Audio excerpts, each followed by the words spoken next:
Supernaturel, supernaturel, supernaturel.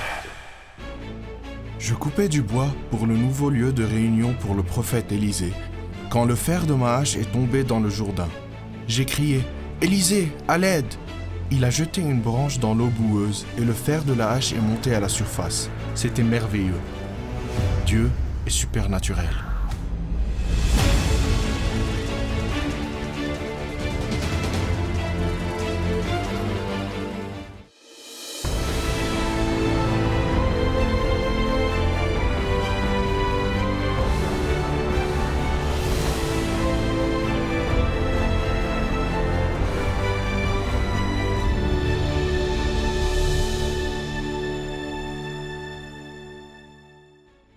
Une des choses les plus tristes dans la vie est de voir un croyant autrefois enflammé qui suit maintenant les mouvements chrétiens.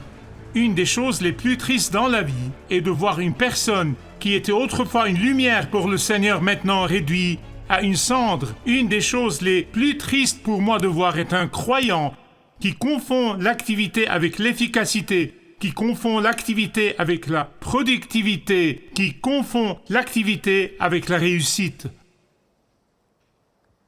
Dans le message d'aujourd'hui, dans cette série que j'intitule « C'est surnaturel », nous allons voir un exemple de quelqu'un qui a perdu son efficacité. Mais plus important encore, ne laissez pas le diable vous garder centré sur le manque d'efficacité seulement parce que la partie la plus importante de ce que je vais vous dire aujourd'hui d'après la parole de Dieu est comment restaurer votre efficacité. Ouvrez avec moi à 2 Rois chapitre 6, versets 1 à 7. 2 Rois. Maintenant, dans le dernier message, je vous ai dit que je sauterai ces 7 versets exprès et j'ai continué avec les versets 8 à 23. Il y a une raison pour cela et vous la découvrirez à un certain moment, si vous ne l'avez pas déjà découverte. Mais aujourd'hui, j'ai dit que je reviendrai à ces premiers 7 versets et je prie que la parole de Dieu vous élève aux portes même du ciel comme vous quittez cet endroit. Amen. Le prophète Élisée, en plus de son office prophétique, était aussi le président d'une école biblique. Et cette école biblique allait avoir un grand nombre de nouveaux. Elle grandissait rapidement. Et avec la croissance, les plus grands nombres, il a eu besoin d'une expansion physique, d'une extension pour les élèves qui entraient dans cette école biblique. Dans le verset 1, nous avons lu qu'ils ont dit « Nous avons besoin que l'endroit soit agrandi pour pouvoir nous occuper du plus grand nombre que nous avons à cause de notre croissance. » Versets 3 et 4. Le président de l'école, le prophète Élisée, a organisé un programme de travail. Verset 5.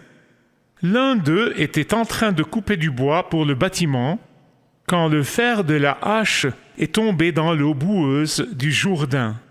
Mais quand le fer de la hache s'est détaché et est tombé dans l'eau boueuse, l'homme a dit au prophète de Dieu Élisée, « Maître, elle est empruntée. Ce n'est pas la mienne. Elle est empruntée. J'ai perdu ce qui m'a été confié. » Et certains d'entre vous disent probablement, « Eh bien, Michael, qu'est-ce que cette belle histoire d'il y a 3000 ans a à voir avec des gens qui utilisent l'Internet et les portables, les appareils électroniques dans cet âge qui évolue à la vitesse de la lumière? Patientez donc avec moi. » Le fer de cette hache représentait l'efficacité de cet homme. Le fer de cette hache représentait la capacité de cet homme dans le service. Le fer de cette hache représentait l'utilité de cet homme pour Dieu. Le fer de cette hache représentait la productivité de cet homme dans le service de Dieu. Le fer de cette hache représentait le fait que l'homme est équipé pour le service. Le fer de la hache représentait la productivité de cet homme dans l'œuvre de Dieu. Laissez-moi vous poser ceci, s'il vous plaît, répondez-y vous-même. S'il vous plaît, avez-vous perdu votre impact pour Christ parmi vos proches? Avez-vous perdu votre efficacité en tant que parent, Avez-vous perdu votre efficacité pour Christ dans votre lieu de travail ou dans votre campus ou dans votre quartier? Mais oh oui, vous pourriez toujours être occupé, vous pourriez être plus noyé dans l'hyperactivité que jamais. Oh, vous travaillez peut-être toujours. Oh, les gens vous regardent peut-être en disant « Oh, comme elle est occupée, comme il est occupé ». Et ils parlent du service actif, des actes, mais profondément, quand vous êtes seul avec Dieu, vous savez que vous avez perdu votre onction, que vous avez perdu votre puissance avec Dieu, que vous avez perdu votre productivité, que vous avez perdu votre efficacité. Eh bien, comme je l'ai dit, j'ai des nouvelles magnifiques pour vous aujourd'hui. Vous pouvez récupérer votre efficacité. Vous pouvez devenir tranchant de nouveau. Vous pouvez récupérer votre productivité. Vous pouvez récupérer votre onction dans tout service que Dieu vous a appelé à faire. Vous pouvez récupérer le fer de votre hache. Regardez le verset 5, 2 Rois 6, 5. L'homme qui a perdu le fer de sa hache a immédiatement reconnu qu'il a perdu son efficacité. Il n'a pas juste continué avec le manche, non. Et la chose suivante est qu'il a reconnu qu'elle ne lui appartenait pas. Elle n'était pas vraiment à lui. Notre plus grande pierre d'achoppement, votre plus grande pierre, ma plus grande pierre d'achoppement, est l'orgueil et l'hyperactivité. Qu'est-ce que je veux dire par cela?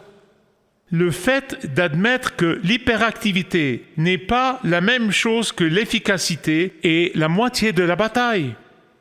Être prêt à être honnête envers Dieu et envers vous-même est la moitié de la bataille. Être prêt à faire face aux faits et à être réaliste est la moitié de la bataille. S'il vous plaît, écoutez-moi bien sur ce point, c'est très important.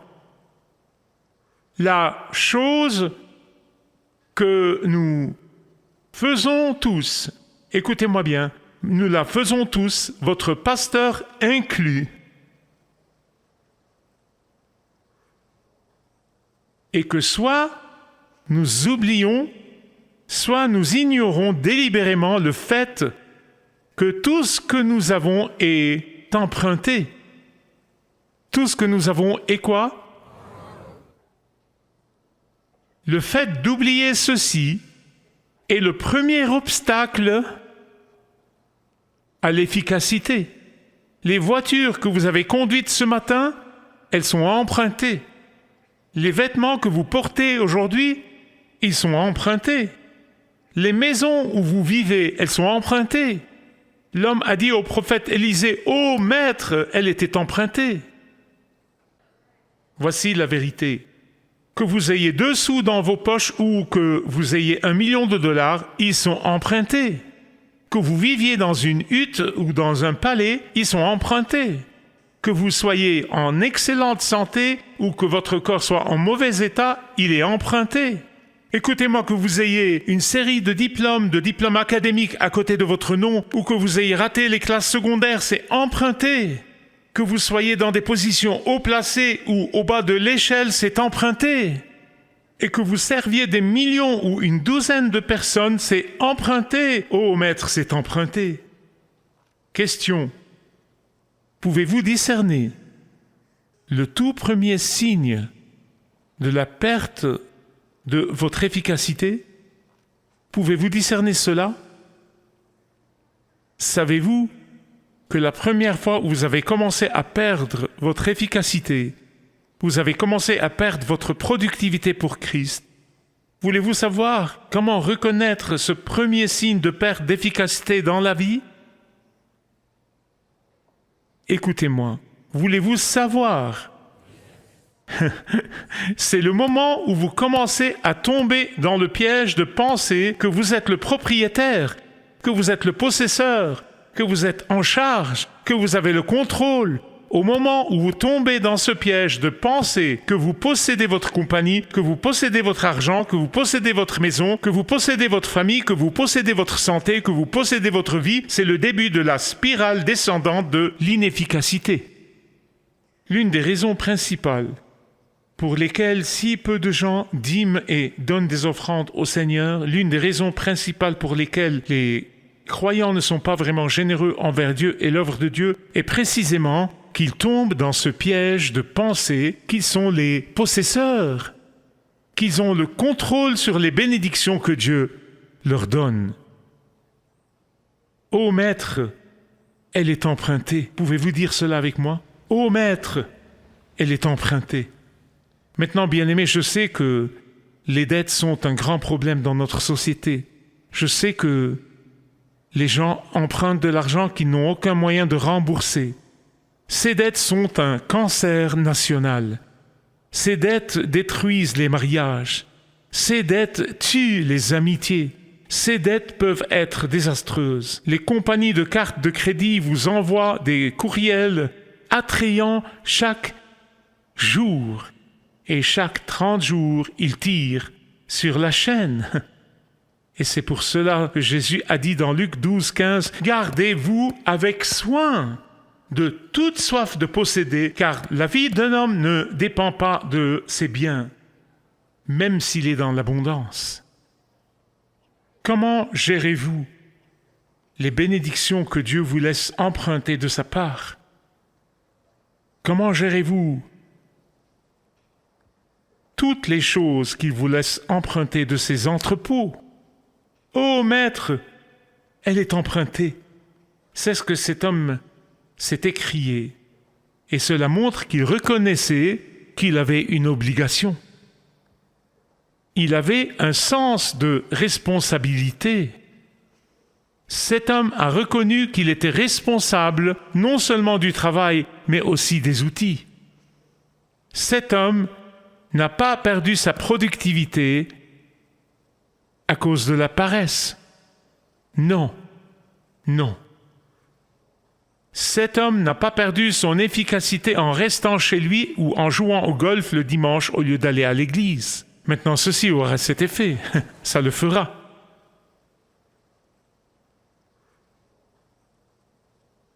Mais cet homme n'a pas perdu son impact juste parce qu'il ne faisait rien. Non, non, non, non, non, non. Il était probablement le plus occupé du lot.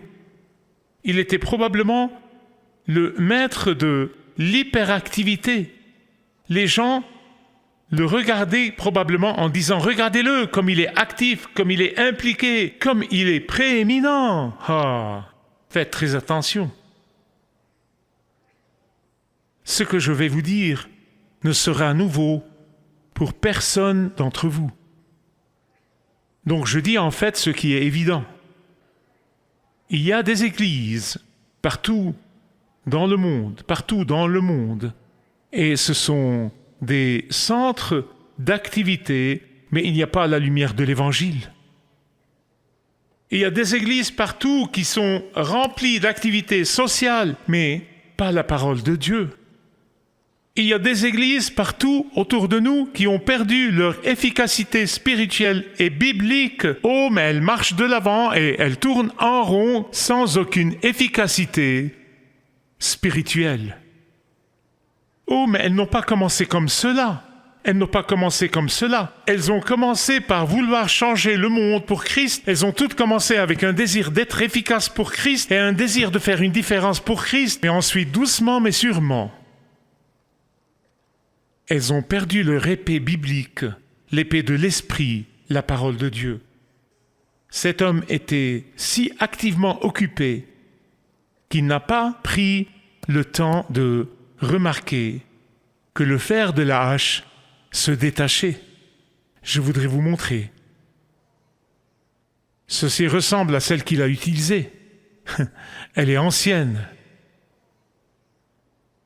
Cet outil était en mauvais état. Il se détachait visiblement pendant longtemps, mais il n'a pas pris le temps de vérifier. Il n'a pas pris le temps de réaliser ou de faire attention à comment le fer se détachait du manche.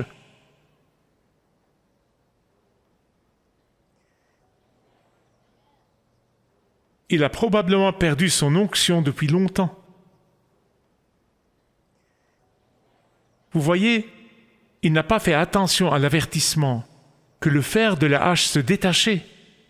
Non, non. Maintenant, mes amis bien-aimés, écoutez-moi. Si je m'arrête ici, ce serait un péché contre vous et un péché avant tout contre Dieu. Mais Dieu merci, l'histoire ne se termine pas ici. l'homme a récupéré ce qu'il avait perdu. Je ne veux pas vous dire combien de fois j'ai récupéré ce que j'ai perdu. Je loue Dieu chaque jour pour un nouveau jour dans lequel je récupère ce que j'ai perdu le jour précédent. La première chose que cet homme a fait était de reconnaître qu'il a perdu son efficacité. D'abord, il est arrivé au point où il a reconnu qu'il faisait les actes sans le faire de la hache. Regardez le verset 6. Nous ne pouvons pas le manquer. 2 Rois 6, 6. Très facile de s'en souvenir. Élisée lui a demandé « Où est-il tombé ?» Où est-il tombé? Bien-aimé, écoutez-moi. Retournez toujours à là où vous êtes tombé. Retournez toujours à là où vous avez commencé à perdre votre efficacité. Retournez toujours à là où vous avez perdu votre premier amour. Retournez toujours au début quand vous êtes allé de l'efficacité à l'hyperactivité. Oh, quand vous vous occupez de votre réputation plus que de la réputation de Jésus. Vous savez de quoi je parle? L'homme a montré à Élisée. Je suis sûr que c'était approximatif parce que l'eau est si boueuse que vous pourriez être dedans et ne rien voir. Et il lui a montré approximativement. C'est le titre de cette série, c'est Surnaturel. Et tout comme les gens en Israël, à ce moment de leur histoire, ont perdu leur admiration et leur ébahissement envers Yahweh, ils ont perdu leur fidélité envers la parole de Dieu, ils ont perdu leur engagement envers leur Dieu, le Dieu des miracles qui les a sortis de l'Égypte. Nous, dans ce 21e siècle, nous arrivons à cet âge et nous devons absolument revenir à notre Dieu de puissance et de force. Puis-je avoir un amen? Je prie qu'il renouvelle chacun d'entre nous aujourd'hui avec sa puissance surnaturelle. Voici l'acte surnaturel de Dieu. Voici l'œuvre surnaturelle de Dieu dans cette situation. C'est important, ne manquez pas cela, ne le manquez pas. Élisée a pris une branche d'un arbre, c'est une traduction littérale, c'était une branche d'un arbre qu'il avait abattue et qu'il avait placée à la surface de l'eau où l'homme avait perdu le fer. Et voici le surnaturel. Le fer a flotté sur l'eau. Vous dites, tout scientifique dirait que c'est impossible. Je suis d'accord. Mais notre Dieu est un scientifique surnaturel. Notre Dieu est au-delà de la science. La restauration est comme le salut. Elle est toujours surnaturelle. Elle ne peut pas arriver dans la chair. Qu'importe combien vous essayez et combien vous vous promettez que vous ferez mieux, qu'importe ce que vous essayez par vos propres efforts, ça ne marchera pas. Ça doit être l'œuvre du le surnaturel. Est-ce que vous portez de l'amertume dans votre cœur, dans votre vie, et vous marchez en vous sentant attaqué? Est-ce que vous portez de la jalousie, de l'envie, de l'avidité ou quoi que ce soit? Vous marchez avec cela et vous dites « Oh non, non, non, je me suis occupé de cela ». Est-ce que vous désirez ce que quelqu'un d'autre a? Est-ce que vous gardez ce qui appartient à Dieu? Écoutez-moi, écoutez-moi. La seule réponse est ceci. L'endroit où vous perdez est l'endroit où vous retrouverez. Est-ce qu'il y a un appel téléphonique que vous devez faire? Faites-le aujourd'hui. Y a-t-il une lettre que vous devez écrire? Écrivez-la aujourd'hui. Y a-t-il une visite que vous devez faire? Faites-la aujourd'hui. Quoi que ça coûte, quoi que vous deviez faire, faites-le. Faites tout ce qu'il faut pour que Dieu commence à restaurer votre efficacité, pour commencer à restaurer votre onction, commencer à restaurer votre productivité. Mais il y a autre chose d'une importance vitale ici. Vous voyez, il y a très longtemps, j'ai réalisé que les mots que je dis ne peuvent pas vous affecter. Et ils ne vous affecteront pas. Maintenant, quand j'étais un jeune prédicateur, comme beaucoup de jeunes prédicateurs, oh mon Dieu, je pensais que les gens écoutaient chaque mot que je disais. Oh, vous grandissez et vous comprenez que, ah non, ça ne marche pas comme cela. Il y a longtemps, j'ai réalisé que seul Dieu peut nous affecter. Seul le Saint-Esprit peut nous ramener à l'efficacité. Seul le Saint-Esprit peut restaurer la joie perdue dans le service. Et c'est pour cela que Élisée a placé la branche de l'arbre sur l'eau. Et c'est là que le fer de la hache a flotté. Pourquoi? Parce que seul Jésus-Christ, la branche de David, peut accomplir des miracles. Seul Jésus-Christ, la branche de David, peut faire que le fer de la hache de notre efficacité flotte de nouveau. Seul l'arbre sur lequel le Seigneur Jésus-Christ, la croix où il a été cloué, seulement là il y a la rédemption, seulement là il y a le pardon, seulement là il y a la restauration. Seule la branche de David qui est morte sur cet arbre peut restaurer la perte de la fruition. Seule la croix de Christ peut élever le métal lourd de votre efficacité et le faire flotter de nouveau. Quand vous perdez votre efficacité pour Christ, retournez. Retournez et dites, Seigneur Jésus, la branche de David, je confesse. Seigneur Jésus, la branche de David, je reconnais. Seigneur Jésus, la branche de David, j'admets. Seigneur Jésus, la branche de David qui a été clouée sur cette croix, aide-moi et rends ma vie efficace pour toi. Fais que le fer de la hache de mon efficacité flotte de nouveau. Aide-moi à établir la productivité de ma vie de nouveau. Que ton onction me remplisse de nouveau. Que l'onction du ciel me remplisse de nouveau.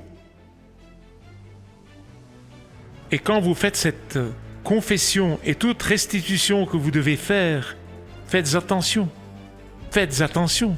Je sais que ce n'est pas juste mon témoignage, c'est le témoignage de beaucoup de personnes ici. Dieu agira.